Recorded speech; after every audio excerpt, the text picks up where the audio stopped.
मित्राचा फोन आला आणि त्याने सांगितलं की लावणीला सुरुवात होणार आहे, तर तुम्ही येत असाल तर या.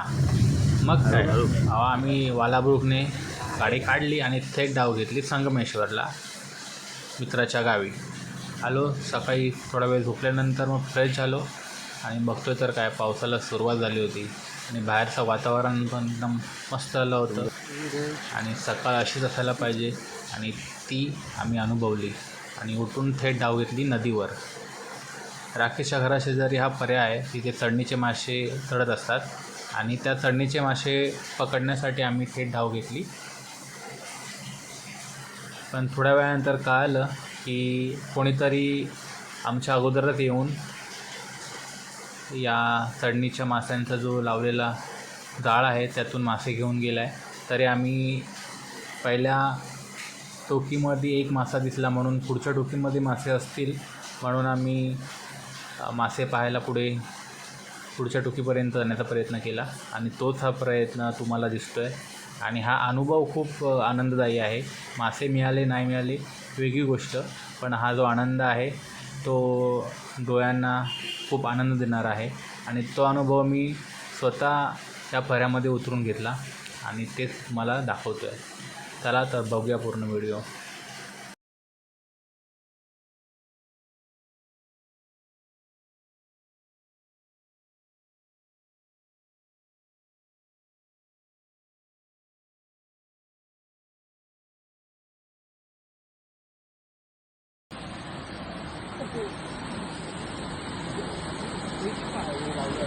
पहिलाच बनवलंय. बांबू टाकून आहे ना, मासा वरती उडी नाही मारली पाहिजे. तो मासा इथे उडी मारतो ना, तो त्याच्यामध्ये जाणार त्या टोप्यामध्ये.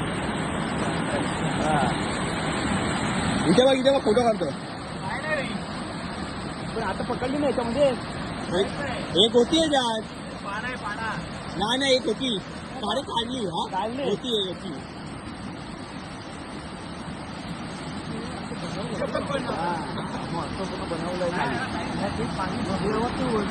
वरती जाते मासा आहे ना, दाखव घे का हातात घे. बाहेर बाहेर घे. अजून काही का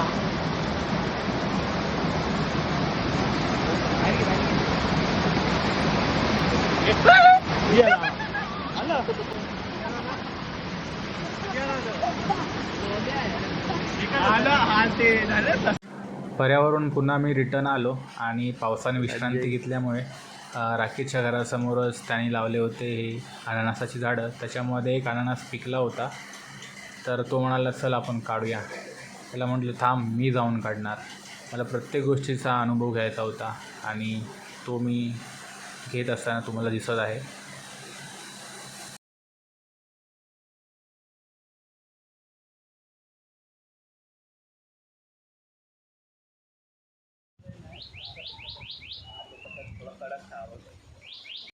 मग तिथून पुन्हा पेरूच्या झाडावरती पेरू देखील पिकलेला होता. कोकणात आणि गावी राहणं म्हणजे प्युअर ओरिजिनल, स्वतः तोडायचं स्वतः खायचं. सगळ्या गोष्टी ह्या आपल्या शेजारी असतात, पण ह्याची लागवड देखील करावी लागते आणि ती लागवड राकेश भाऊनी केलेली आहे. नारळीची झाडं, आंब्याची झाडं, काजूची झाडं आणि सर्व प्रकारची त्याला माहिती असते. आणि हा पेरू घेऊन मी निघालो थेट पेरूचा आनंद घ्यायला. ठेवलेला हा नाही बा. ऐसा नाही जातो.